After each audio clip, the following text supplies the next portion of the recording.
Hello students, अब हम इस चैप्टर के लगभग विद्युत वाले चैप्टर के लगभग अंतिम पार्ट पर पहुंच चुके हैं। हमारे पास सिर्फ 2 टॉपिक बचे हुए हैं जिन्हें हमें कंप्लीट करना है। एक है विद्युत धारा का तापीय प्रभाव और उसके बाद हमें पूर्ण करना है विद्युत शक्ति को। तो सबसे पहले हम आज विद्युत धारा का तापीय प्रभाव पढ़ेंगे। तो आप सभी के बुक के पेज नंबर 241 पर जो सबसे ऊपर एक पैराग्राफ दिया है वहां विद्युत धारा के तापीय प्रभाव की परिभाषा आपको उपलब्ध होती है। परिभाषा कुछ इस प्रकार है कि यदि विद्युत परिपथ विशुद्ध रूप से प्रतिरोधक है, यानी कि विद्युत परिपथ में प्रतिरोध उत्पन्न हो रहा है, अर्थात बैटरी से केवल प्रतिरोधकों का एक समूह ही संयोजित है, यानी कि कोई एक समूह प्रतिरोधकों का यहाँ पर उस परिपथ में संयोजित किया गया है, तो स्रोत की ऊर्जा निरंतर रूप से ऊष्मा के रूप में क्षयित होती रहती है, यानी कि ऊष्मा के रूप में उसका क्षय होता रहता है और इसे विद्युत धारा का तापीय प्रभाव कहते हैं। ये जो परिभाषा है ये आपको किताब से उपलब्ध हो जाएगी, आपको इसके लिए परेशान नहीं होना है, या फिर आप इस वीडियो को पॉज करके भी इसको लिख सकते हैं। अब विद्युत धारा का तापीय प्रभाव या ऊष्मीय प्रभाव होता क्या है, हम उससे समझ लेते हैं। दरअसल विद्युत धारा के तापीय प्रभाव का अर्थ यहाँ पर ये निकल के आता है, आप जरा ध्यान समझे इस बात को, कि हम कोई भी विद्युत संबंधी संयंत्र का उपयोग करते हैं, कोई भी साधित्र यानी कि कोई भी उपकरण विद्युत का चलाते हैं, तो हमने अनुभव करा है कि समय के साथ उसके अंदर ऊष्मा उत्पन्न होना शुरू हो जाती है। हम यदि पंखा, टीवी, एसी, फ्रिज, कूलर कुछ भी चलाते हैं तो समय के साथ उसमें क्या होता है, वो गर्म हो जाता है। उसका जो उपकरण होता है, वो उपकरण या उसकी जो बॉडी होती है, उसको हम छूने पर हमें महसूस होता है कि वो गर्म हो रही है, चाहे वो कोई भी विद्युत उपकरण हो। तो कोई भी जो विद्युत उपकरण होता है, निश्चित रूप से हर विद्युत उपकरण ऊष्मा को उत्पन्न करने के लिए उपयोग नहीं किया जाता, किंतु जो भी विद्युत उपकरण हम उपयोग करते हैं समय के साथ उसमें ऑटोमेटिकली कुछ भाग जो है ऊर्जा का, यानी कि विद्युत ऊर्जा का कुछ भाग ऊष्मा के रूप में परिवर्तित होता रहता है, क्षयित होता रहता है, यानी कि उसमें क्षय होता रहता है। क्षय का मतलब होता है नुकसान। तो आप लोग कोई भी विद्युत उपकरण चलाते हैं, जैसे कि मान लेते हैं कि अपन लोग टीवी चला रहे हैं, तो टीवी देख कर हम लोग मनोरंजन प्राप्त करते हैं और विभिन्न जानकारियां प्राप्त करते हैं। मतलब हमारा टीवी चलाने का उद्देश्य उसको गर्म करना है नहीं, किंतु समय के साथ लंबे समय तक उसका उपयोग करने पर वो गर्म होती रहती है। निश्चित रूप से उसका गर्म होना यानी कि उसके अंदर विद्युत धारा का ऊष्मा के रूप में क्षय होना यानी कि नुकसान होना एक प्रकार का विद्युत धारा का नुकसान ही है, किंतु लगभग हर उपकरण में इस प्रकार का ऊर्जा का क्षय यानी कि ऊष्मा के रूप में होता रहता है। तो इस प्रकार जब किसी भी विद्युत उपकरण का उपयोग करने पर जब उसमें ऊष्मा उत्पन्न होती है तो इसे ही हम विद्युत धारा का ऊष्मीय प्रभाव कहते हैं। ऐसा कोई भी विद्युत उपकरण नहीं है जिसमें कि विद्युत का उपयोग करने पर समय के साथ ऊष्मा उत्पन्न ना हो। लगभग हर विद्युत उपकरण में समय के साथ ऊष्मा उत्पन्न होती है। हालांकि इसी प्रभाव का हम एक सदुपयोग भी कर लेते हैं, कुछ ऐसे उपकरणों का निर्माण करके जिसमें हमें जानबूझकर ऊष्मा की आवश्यकता पड़ती है, जैसे कि विद्युत इस्त्री यानी कि कोई प्रेस, या जैसे कि कोई हीटर या कोई गीजर। इस प्रकार के विद्युत से चलने वाले ऐसे उपकरणों का भी हमने निर्माण कर लिया है जिसमें हमें ऊष्मा की आवश्यकता पड़ती है, तो हम उसमें विद्युत धारा के ऊष्मीय प्रभाव का उपयोग भी कर लेते हैं। आइए अब हम देखते हैं कि विद्युत धारा के ऊष्मीय प्रभाव के सूत्र को किस प्रकार हम प्रतिपादित कर सकते हैं। तो आइए जरा देखते हैं। सर्वप्रथम विद्युत धारा के तापीय प्रभाव को हम इस प्रकार देखते हैं कि मान लेते हैं किसी परिपथ में एक प्रतिरोध लगा हुआ है, जिसका एक प्रतिरोधक लगा हुआ है जिसका प्रतिरोध R है, उसमें प्रवाहित होने वाली विद्युत धारा I है, उसके दोनों सिरों के बीच जो विभवांतर है वो V है।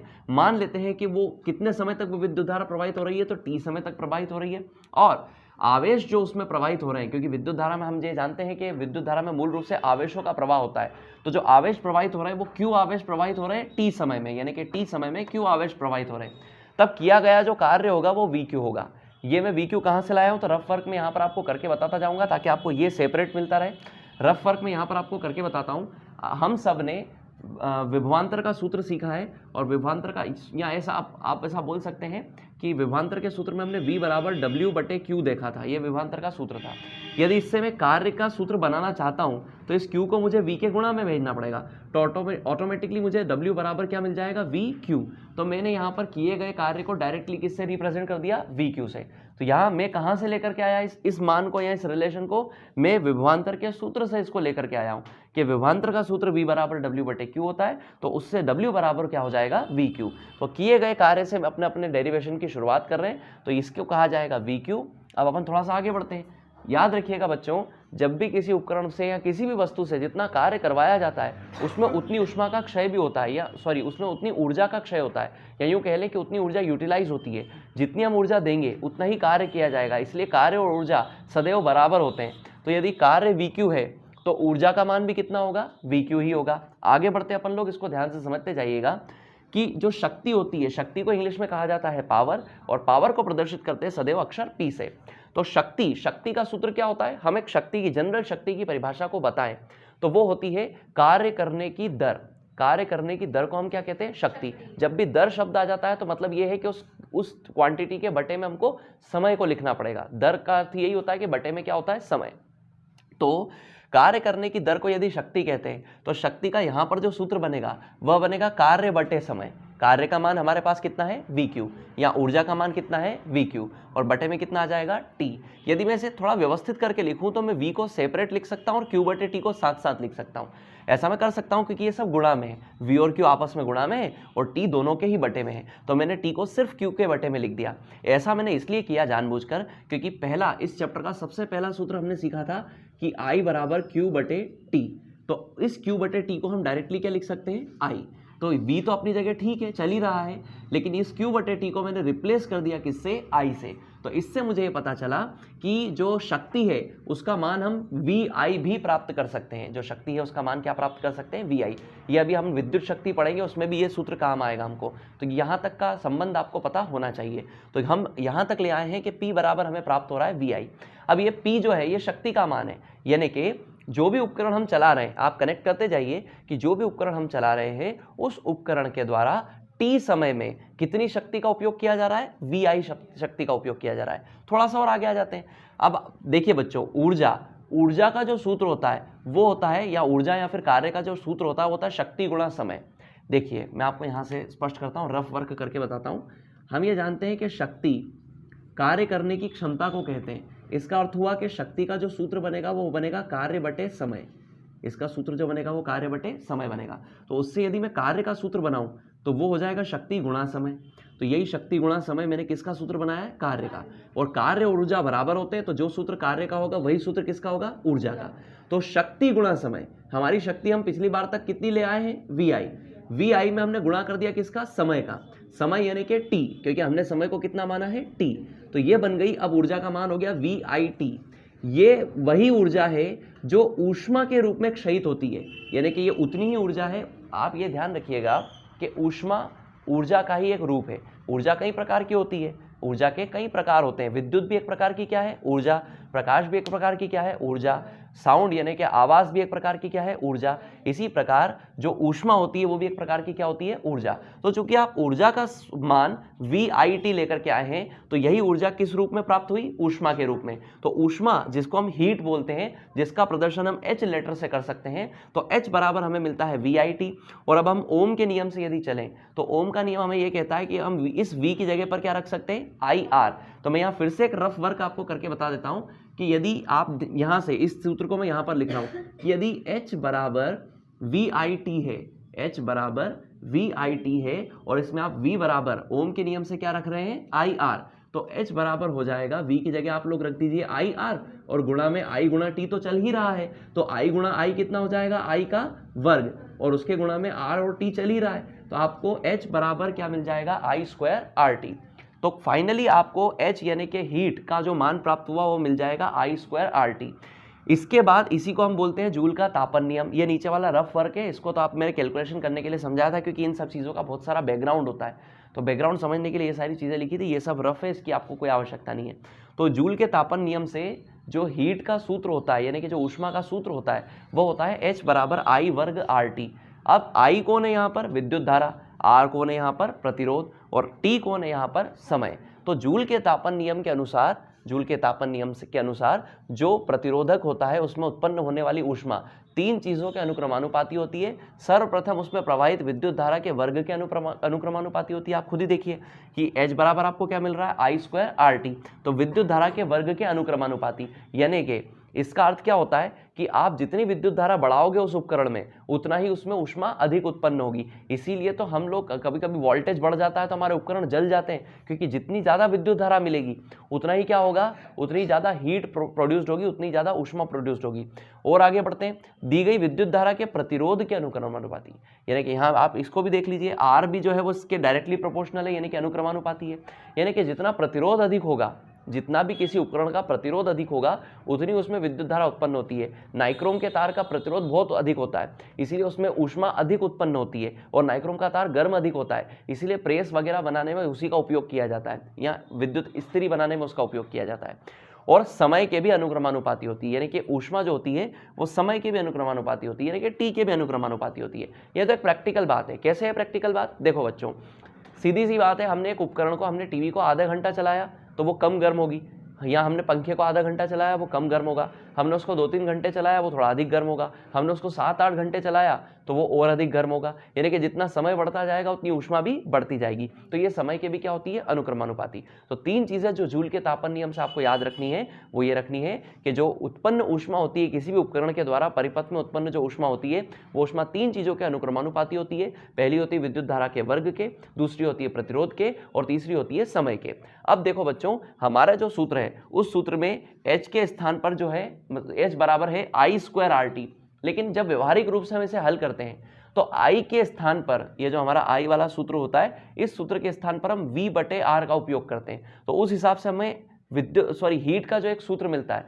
वो मिलता है V²/R/T, यानी कि जो विद्युत ऊष्मा है, विद्युत के द्वारा उत्पन्न ऊष्मा है, उस ऊष्मा का एक नया सूत्र भी बन जाता है V²/R×T। ये सूत्र कैसे बना इसको भी मैं आपको यहाँ पर रफ में करके समझा देता हूँ। हमारा जो H का मूल सूत्र है वो है I²R×T। यदि मैं इसमें I बराबर V/R रख देता हूं ओम के नियम से, ओम का नियम यही कहता है कि I बराबर होता है V/R। ओम के नियम में मूल रूप से ओम का नियम क्या होता है? V बराबर IR। क्या होता है? V बराबर IR। उससे यदि मैं I का मान निकालूं तो R गुणा में कहां जाएगा? V के बटे में, यानी कि मैं I का मान निकाल पा रहा हूं V/R। इस सूत्र में I के स्थान पर मैं V/R रखूं तो I का क्या है? वर्ग। तो V/R का भी पूरा क्या हो जाएगा? वर्ग। तो V का भी वर्ग और R का भी वर्ग, गुणा में क्या चल रहा है? R गुणा T। तो एक R से एक R को हम क्या कर देंगे? कैंसिल। तो हमारे पास कुल मिलाकर के बचेगा V² बटे में एक R और गुणा में T। तो ये H का नया सूत्र है। तो हमारे पास H के कुल मिलाकर के, यानी कि ऊष्मा के कुल मिलाकर के कितने सूत्र हो जाते हैं? 2 सूत्र हो जाते हैं।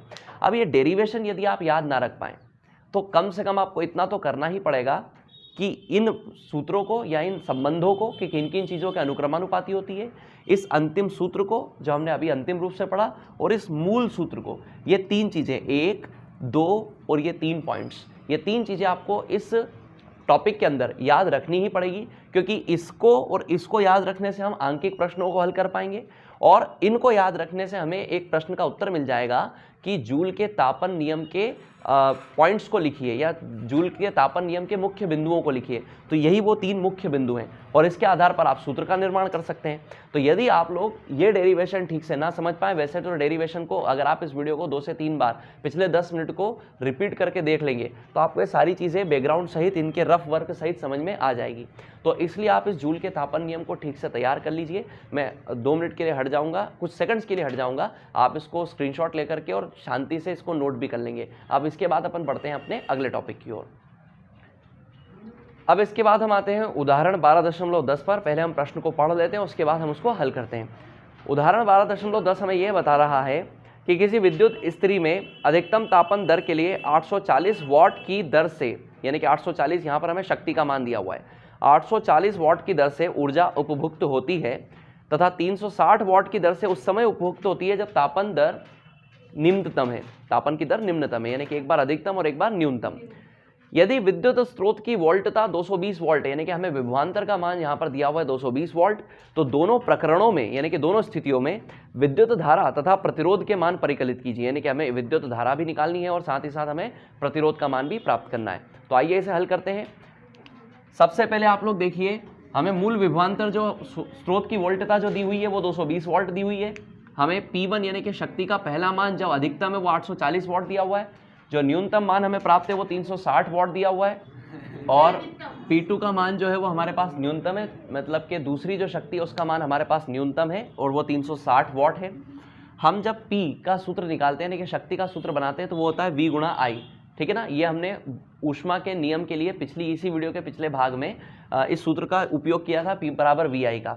यदि हम इससे I का मान निकालें तो वो P बटे V हो जाएगा, और चूंकि हमें P के 2 मान प्राप्त है तो हम यहाँ पर P1 बटे V का उपयोग करेंगे। P1 का मान हमारे पास 840 है, तो 840 बटे 220 है। जब हम इसे हल करेंगे तो 3.82 एम्पियर का मान हमें प्राप्त होगा। ये हमारी विद्युत धारा है। आइए अब हम इसका प्रतिरोध भी प्राप्त कर लेते हैं। क्यों 3.82 ही है कि और कुछ है? यही है, चलो ठीक है।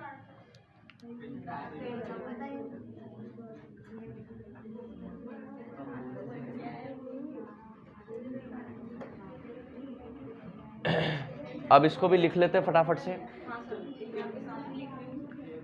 बातें मत करो। अब यदि हमें प्रतिरोध R का मान प्राप्त करना है तो उसका सूत्र बनेगा V/I, और V का मान हमारे पास 220 वोल्ट उपलब्ध है। I का मान हमने अभी रिसेंटली 3.82 निकाला है। मैं फिलहाल तो आपको हल करके नहीं बता रहा हूँ, यदि आपको हल करने की परिस्थिति में कुछ समझ में ना आए तो आप मुझे कमेंट करके या फिर व्हाट्सएप ग्रुप में पूछ सकते हैं। यदि आप पूछेंगे तो मैं इसका हल का वीडियो भी आप लोग को उपलब्ध करवा दूंगा। अब इसका मान हमें वैसे तो हल में दिया हुआ ही है, और वो मान है 57.60 ओम।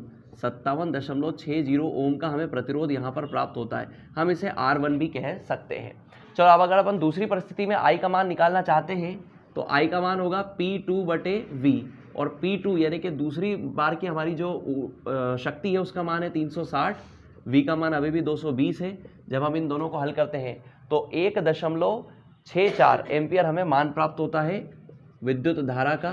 तो हमारे पास I का मान मिल गया 1.64। जब हम इसका प्रतिरोध प्राप्त करते हैं यानी कि R2 प्राप्त करते हैं तो उसका सूत्र फिर से बनता है V/I। V का मान तो हमारे पास 220 ही है। I का मूल मान हमने अभी 1.64 एम्पियर प्राप्त किया है। जब हम इसे भी हल करते हैं, इसके हल में आपको उस परिस्थिति में करके भी बता दूंगा जब आपको ये खुद से करने पर समझ में नहीं आएंगे। फिलहाल हम इनके मानों को डायरेक्टली लिख देते हैं क्योंकि इससे हमारे समय की बचत होगी, हमारी वीडियो शॉर्ट बनेगी, तो आप लोग खुद से भी हल करने का प्रयास करेंगे। तो इसका जो उत्तर हमें प्राप्त होता है वो 134.15 प्राप्त होता है। 134.15 ओम प्राप्त होता है। तो दोनों ही परिस्थितियों में हमें प्रतिरोधों और विद्युत धाराओं के मान प्राप्त करने थे। हमारी पहली परिस्थिति में जो विद्युत धारा आई है उसका मान है 3.82 एम्पियर, और उस रिस्पेक्ट में हमें जो प्रतिरोध प्राप्त हुआ है वो है 57.60।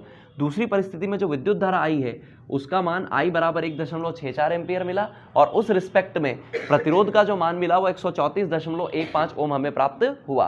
तो ये था आंकिक प्रश्न नंबर 1। आंकिक प्रश्न नंबर 2 यानी कि उदाहरण नंबर 12.11, ये मैं आप लोगों के हिस्से छोड़ रहा हूँ, काफ़ी आसान है। मूल सूत्र जो है हमारा ऊष्मा का, उसी आधार पर ये हल हो जाएगा। अब इसके बाद कुछ आंकिक प्रश्न हमारी किताब में, उनको भी हम लोग हल कर लेते हैं, फिर हम अपने अगले टॉपिक की तरफ चल रहे हैं। तो आइए हम इन प्रश्नों को हल करते हैं। तो जो सबसे पहला प्रश्न है वो प्रश्न कुछ इस प्रकार है कि किसी विद्युत हीटर की डोरी क्यों उत्तप्त नहीं होती जबकि उसका तापन अवयव उत्तप्त होता है। यानी कि जो तापन अवयव है वह गर्म हो जाता है, जबकि जिस डोरी के माध्यम से करंट उस अवयव तक पहुंचता है वह डोरी यानी कि वह तार गर्म नहीं होता।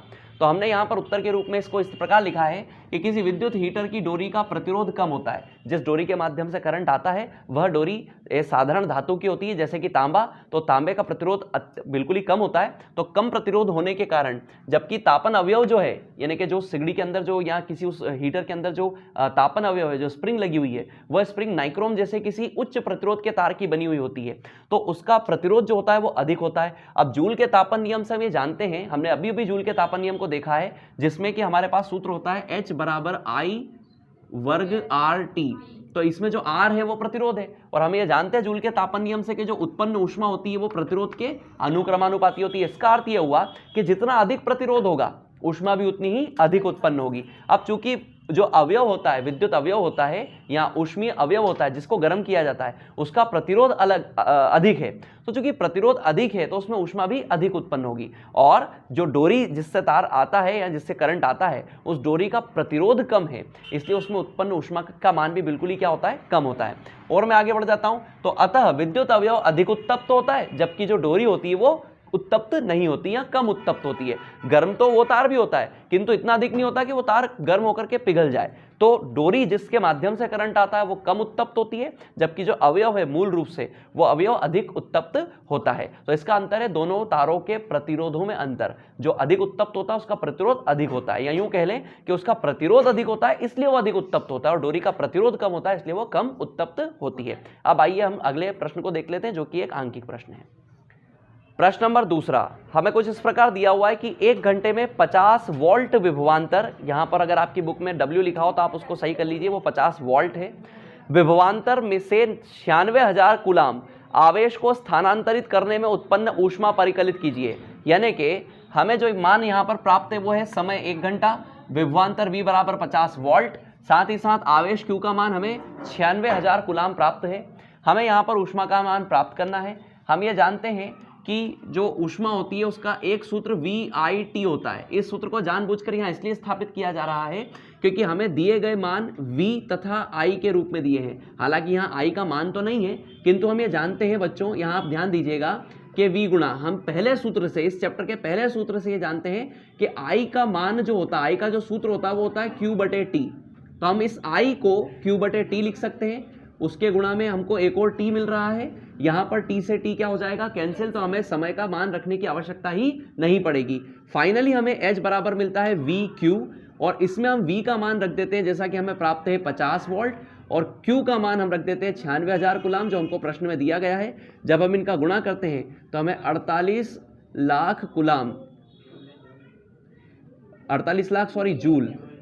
लाख जूल हमें हीट यानी कि ऊष्मा का मान प्राप्त हो जाता है। तो यही हमारा क्या हो जाएगा उत्तर। हम इसे चाहें तो 4.8 गुणा 10 की घातों के रूप में भी लिख सकते हैं और ये उत्तर भी हमारा क्या हो जाएगा, सही हो जाएगा। तो बड़ा आसान सा ही हमारा प्रश्न है। इसके बाद एक प्रश्न और है जिसमें सीधा सीधा सूत्र H बराबर I वर्ग RT लग रहा है। आप इस सूत्र से प्रश्न नंबर 3 को स्वयं से हल करने का प्रयास करें। यदि आपको समझ में ना आए तो फिर आप कमेंट में मुझसे पूछ सकते हैं, तो मैं उसको करवाने का प्रयास कर दूंगा। तो अब अपन बढ़ते हैं अपने अगले टॉपिक की तरफ। हमारे अगले टॉपिक का नाम है विद्युत धारा के तापीय प्रभाव के जो अनुप्रयोग होते हैं वो क्या क्या होते हैं। तो आइए एक एक करके उनको समझते हैं। विद्युत धारा के तापीय प्रभाव के जो व्यवहारिक अनुप्रयोग हैं वो मूल रूप से 3 हैं। वो है अलग अलग प्रकार की विद्युत युक्तियों के रूप में, यानी कि अलग अलग प्रकार के विद्युत से संबंधित ऊष्मीय उपकरणों को बनाने में, और बल्ब को बनाने में, और फ्यूज तार के रूप में। एक एक करके तीनों की डिटेल देख लेते हैं। लगभग 5 से 10 मिनट में हम इस टॉपिक को खत्म कर लेंगे। ध्यान से सुनते जाइए। सबसे पहले विद्युत युक्तियों की यदि अपन बात करें तो विद्युत युक्तियां जैसे कि ऊष्मा का उपयोग करते हुए या ऊष्मा से उत्पन्न होने वाली वस्तुएं, जैसे कि टोस्टर, जैसे कि हीटर, जैसे कि गीज़र, या जैसे कि हमारे घर में विद्युत उपकरण जैसे कि हीटर, या कई प्रकार के ऐसे विद्युत उपकरण जिसमें ऊष्मा का उपयोग किया जाता है। इसमें हम विद्युत धारा के तापीय प्रभाव का अनुप्रयोग करते हैं। इसके अंदर जो कॉइल होती है, हमने इसी वीडियो में पिछले प्रश्न में एक बात को समझा था कि जिस तार का प्रतिरोध जितना अधिक होता है वह उतनी अधिक ऊष्मा उत्पन्न करता है।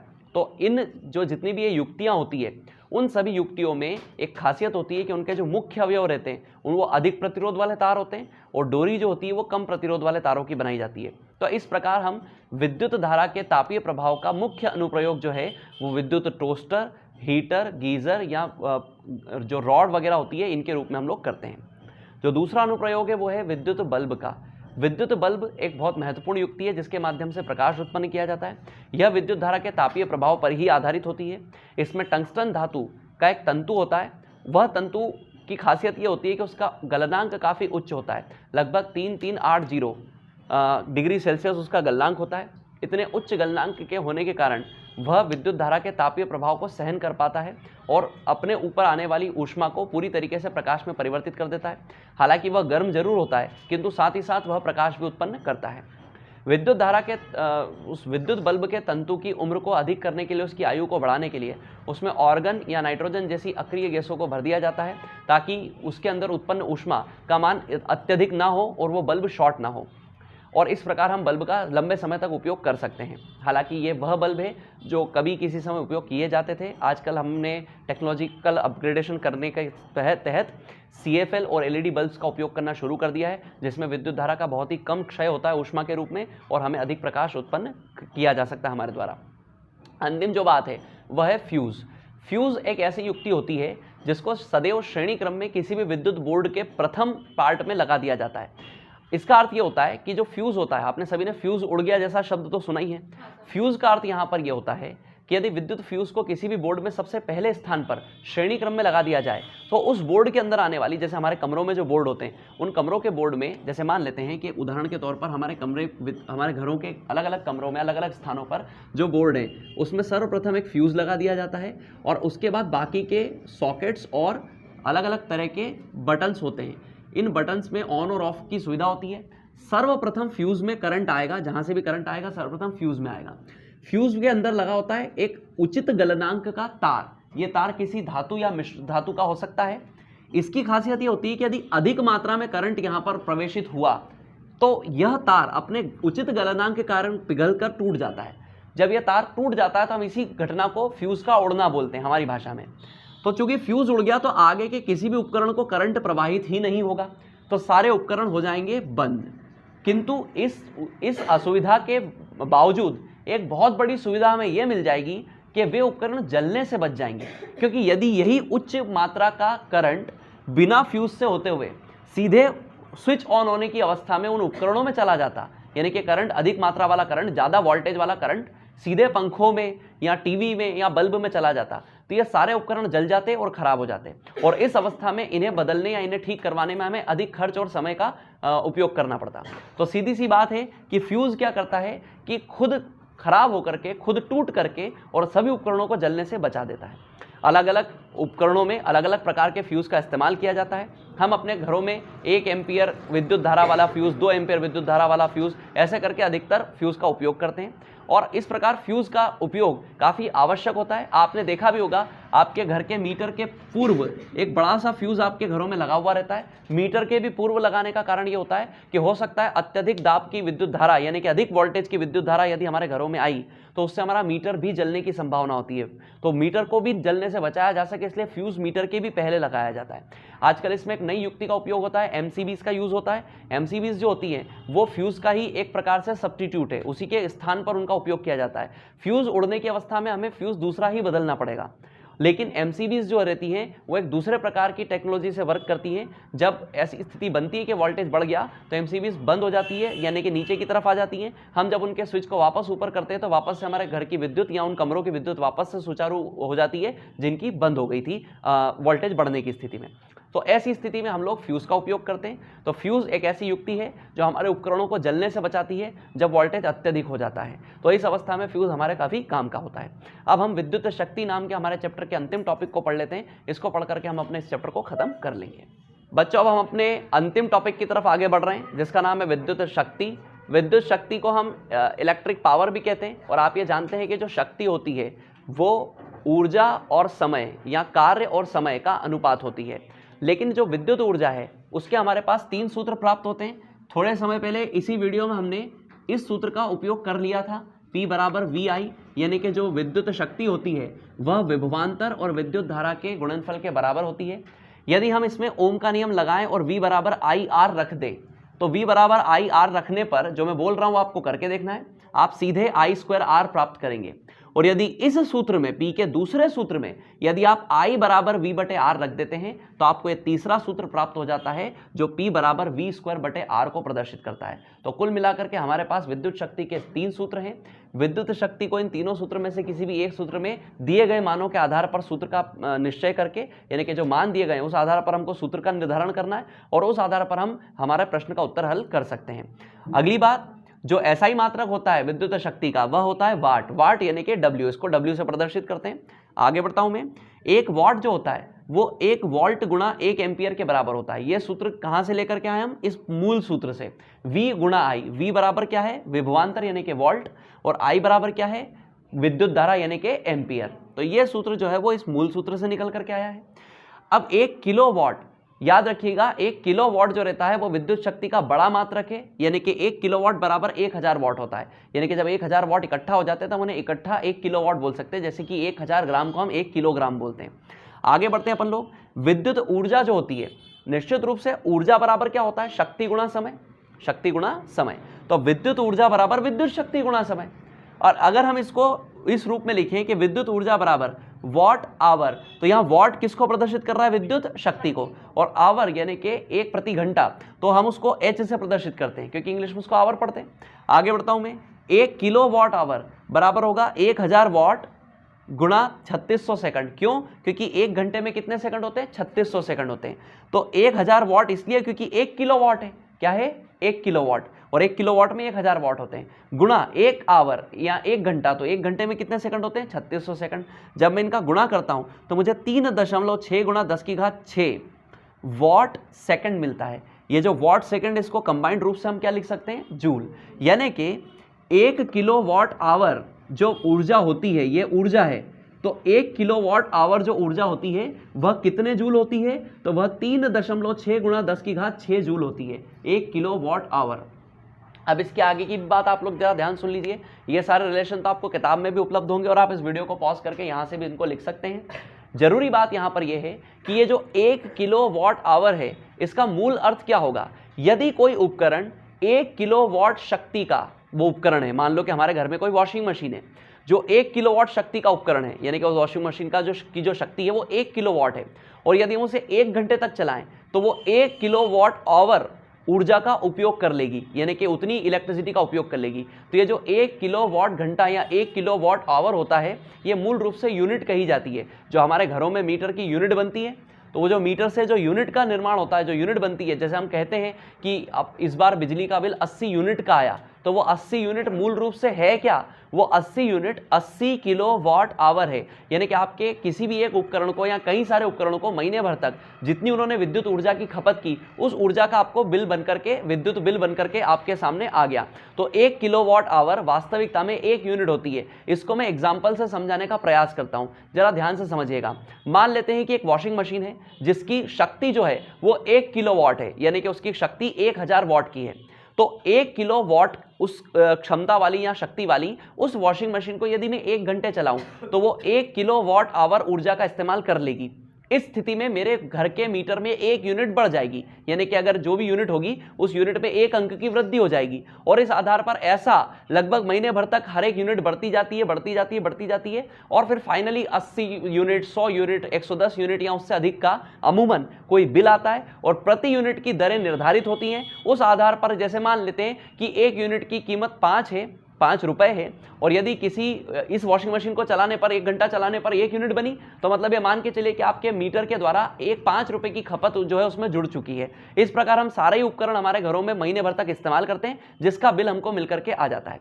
एक अंतिम बात जो आपको यहाँ पर दे रखी है वो ये दे रखी है कि लोगों को ऐसा लगता है कि जब विद्युत की खपत की जाती है घरों के अंदर तो इलेक्ट्रॉनों की खपत की जाती है। ये बात तो मैं इस चैप्टर की शुरुआत में बता चुका था कि इलेक्ट्रॉन तो सिर्फ ऊर्जा के कैरियर्स हैं, यानी कि वो ऊर्जा को एक स्थान से दूसरे स्थान पर ले जाते हैं। मूल रूप से उपयोग की जाती है विद्युत ऊर्जा, ना कि इलेक्ट्रॉन। तो इलेक्ट्रॉन तो अपने स्थान पर वही के वही रहते हैं, इलेक्ट्रॉन तो वही के वही रहते हैं, सिर्फ इलेक्ट्रॉन ट्रैवल करते हैं, यानी कि आते जाते हैं और उस ऊर्जा को उस संबंधित उपकरण को देते जाते हैं जिस उपकरण का उपयोग किया जाना है, जैसे कि टीवी, जैसे कि पंखा, जैसे कि फ्रिज, जैसे कि कूलर या वॉशिंग मशीन। तो इस प्रकार हमारा ये जो चैप्टर है अंतिम कुछ सूत्रों के साथ, अंतिम कुछ चीज़ों के साथ खत्म हो रहा है। एक कुछ प्रकार के प्रश्न, एक दो उदाहरण और एक प्रश्न यहाँ पर बचे हुए हैं, उनको करके हम इसका अभ्यास शुरू कर लेंगे। तो आइए सबसे पहले उन उदाहरणों को समझ लेते हैं। चलिए, उदाहरण 12.12 में हमें यह कहा जा रहा है कि कोई विद्युत बल्ब 220 वोल्ट के जनित्र से संयोजित है। यदि बल्ब से 0.50 एम्पियर विद्युत धारा प्रवाहित होती है तो बल्ब की शक्ति क्या है। हमें जो मान दिए हैं वो ये है कि जो 12.12 में हमें वोल्टेज का मान दिया है 220 वोल्ट, और हमें करंट का मान दिया है 0.50 एम्पियर। हमें शक्ति का मान प्राप्त करना है। आप जानते हैं शक्ति का मूल सूत्र VI होता है। I, V का मान हमारे पास 220 है, I का मान 0.50 है। जब हम इसका गुणा करेंगे तो सर्वप्रथम ये 2 जीरो हम अपने उत्तर में लगा ही देते हैं। 5 का 2 में गुणा करने पर 10 मिलता है, और 5 दूना 10 फिर से हो जाएगा, एक हासिल का जुड़ जाएगा 11, 2 अंक छोड़कर हमको लगाना है दशमलव, तो हमें फाइनली P का मान 110 वॉट प्राप्त हो जाएगा या फिर जूल प्रति सेकंड प्राप्त हो जाएगा। तो ये हमारा क्या हो जाएगा, उत्तर हो जाएगा। अब हम चलते हैं हमारे अगले उदाहरण की ओर, यानी कि 12.13 की ओर। अगले उदाहरण 12.13 में हमें यह दिया गया है कि 400 वॉट अनुमत का कोई विद्युत रेफ्रिजरेटर 8 घंटे प्रतिदिन चलाया जाता है, यानी कि प्रतिदिन उसका उपयोग 8 घंटे किया जाता है, और उसकी जो शक्ति है वह 400 वॉट हमको प्राप्त है।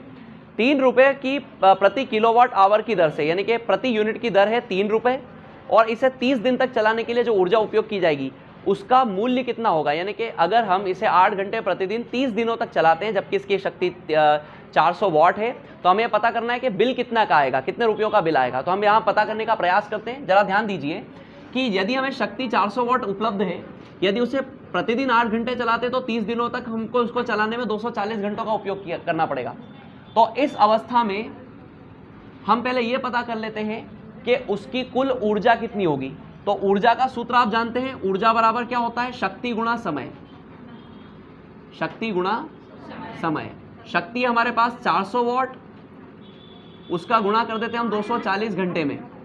तो जब हम इसका गुणा करते हैं तो 24 चौक 96 और 2 3 हमारे पास 0 मिल जाती है, तो ये 96,000 वॉट आवर मिल रहा है। यदि हम इसे किलोवाट आवर में परिवर्तित करना चाहते हैं तो हम इसे 1000 से भाग दे देना चाहिए। तो 96,000 को जब हम 1000 से भाग देंगे तो ये किलोवाट आवर में बदल जाएगा, यानी कि 96 किलोवाट आवर। ये तो हो गई ऊर्जा। अब हमें कुल खपत प्राप्त करनी है या कुल मूल्य प्राप्त करना है, तो वो होगा खपत का गुणा कर देते हैं हम दर से। खपत हमारी हुई है 30 दिनों में 96 किलोवाट आवर की, और जो दर दी हुई है वो 3 रुपये प्रति किलोवाट आवर दी हुई है। तो 3 छंग 18, 3 नवे की 27 और 1 28, यानी कि 288 रुपयों का मूल्य जो है वो बिल में हमको प्राप्त होगा। यही हमारा क्या हो जाएगा, उत्तर हो जाएगा। तो बड़ा साधारण सा कार्य हमने यहाँ पर किया। एक दिन में हमें 8 घंटे उसको उपयोग करना पड़ता था, तो 30 दिनों तक उपयोग करने के हमने घंटे पता कर लिए कि इतने घंटे तक हम 30 दिन में उपयोग करेंगे। उसके अतिरिक्त हमें उसकी क्षमता दी गई थी, उसकी शक्ति दी गई थी। हमने शक्ति गुणा समय से ऊर्जा का मूल मान प्राप्त किया जो वाट आवर में आ रहा था। उसे सबसे पहले हमने किलोवाट आवर में परिवर्तित करने के लिए 1000 से भाग दे दिया, ताकि वो बड़ी यूनिट बड़े मात्रक में परिवर्तित हो जाए जो वाट आवर होता है, सॉरी किलोवाट आवर होता है। तो 96 किलोवाट आवर हमें मिल गई ऊर्जा का मान। अब चूंकि हमें कुल मूल्य प्राप्त करना था, तो मूल्य बराबर क्या हो जाएगा, जितनी आपने खपत की उसमें प्रति यूनिट के भाग का गुणा कर देंगे। तो प्रति यूनिट का रुपए थे 3, तो हमने 96 गुणा 3 करने पर 288 रुपए का बिल प्राप्त कर लिया। यह हमारा था उदाहरण नंबर 12.13। अब हम कुछ प्रश्नों को हल कर लेते हैं, आइए उन्हें हल करते हैं। हमारे जो 2 प्रश्न हमें दिए गए हैं, इसमें जो पहला प्रश्न है वो ये है कि विद्युत धारा द्वारा प्रदत्त ऊर्जा की दर का निर्धारण कैसे करते हैं। आपको पता होगा कि ऊर्जा उपभोग करने की दर को ही हम शक्ति बोलते हैं। तो मूल रूप से हमसे शक्ति की परिभाषा पूछ रहे हैं, हम शक्ति का मान कैसे प्राप्त करते हैं। तो विद्युत धारा द्वारा प्रदत्त ऊर्जा की दर का निर्धारण विभवांतर तथा विद्युत धारा के गुणनफल से करते हैं। यानी कि जब हम V का गुणा I में कर देते हैं तो हमें P यानी कि विद्युत शक्ति का मान प्राप्त हो जाता है, और इसे ही हम क्या बोलते हैं, विद्युत शक्ति कहते हैं। अर्थात P बराबर V गुणा I, यानी कि P बराबर VI। ये हमारे इस प्रश्न का उत्तर हो गया साधारण सा। उसके बाद हम आगे बढ़ते हैं। अगला जो प्रश्न है वो ये है कि कोई विद्युत मोटर 220 वोल्ट के विद्युत स्रोत से 5 एम्पियर विद्युत धारा लेता है। मोटर की शक्ति निर्धारित कीजिए और 2 घंटे में मोटर द्वारा उपभुक्त ऊर्जा परिकलित कीजिए। पहले तो हमें शक्ति प्राप्त कर लेनी है। 5.0 एम्पियर है, तो ये 5.0 एम्पियर हमें विद्युत धारा का मान प्राप्त है। अब सीधी सी बात है, हमें विभवांतर प्राप्त है, विद्युत धारा प्राप्त है, तो शक्ति का सूत्र जो लगेगा V गुणा I वाला लगेगा, जो हमने यहाँ पर अभी परिकलित किया है। तो V गुणा I मतलब 220 गुणा 5, जिसका गुणा करने पर हमें 1100 वॉट की विद्युत शक्ति प्राप्त होती है, यानी कि P का मान हमें 1100 वॉट मिल जाता है। यदि मैं इसे किलोवाट में बदलना चाहता हूं, तो आप ये जानते हैं कि किलोवाट में बदलने के लिए 1000 से भाग दे दिया जाता है। जब मैं 1000 से भाग दूंगा तो 2 जीरो से 2 जीरो कैंसिल होने के बाद भी 1 शून्य बचेगी, जिसके कारण हम इसे 1.1 किलोवाट भी लिख सकते हैं। तो हमें शक्ति का मान मिला 1.1 किलोवाट। अब हमें 2 घंटे में परिकलित ऊर्जा का मान प्राप्त करना है या उपभुक्त ऊर्जा का मान प्राप्त करना है। तो जो समय है हमारे पास वो है 2 घंटे, और चूंकि समय 2 घंटे है तो जो ऊर्जा होगी, जिसे हम विद्युत ऊर्जा भी कह सकते हैं, तो जो विद्युत ऊर्जा होगी जिसका सूत्र क्या होता है, शक्ति गुणा समय, जिसका सूत्र होता है शक्ति गुणा समय। तो उस आधार पर जब मैं शक्ति का मान रखता हूं तो वो मेरे पास 1.1 है, और गुणा जब मैं समय का उसमें करता हूं तो 2 का गुणा करता हूं। जब 1.1 का 2 में गुणा होगा तो मुझे 2.2 वॉट किलो वॉट आवर या 2.2 किलोवाट आवर विद्युत ऊर्जा का मान प्राप्त हो जाएगा। हम चाहे तो इसे जूल में भी बदल सकते हैं और हम चाहे तो इसे किलोवाट आवर में भी प्राप्त कर सकते हैं। तो यह हमारा उत्तर हो जाएगा 2.2 किलोवाट आवर। आप इसे जूल में बदलकर भी इसका मान प्राप्त कर सकते हैं। यह हमारा अंतिम प्रश्न था प्रश्नावली के रूप में।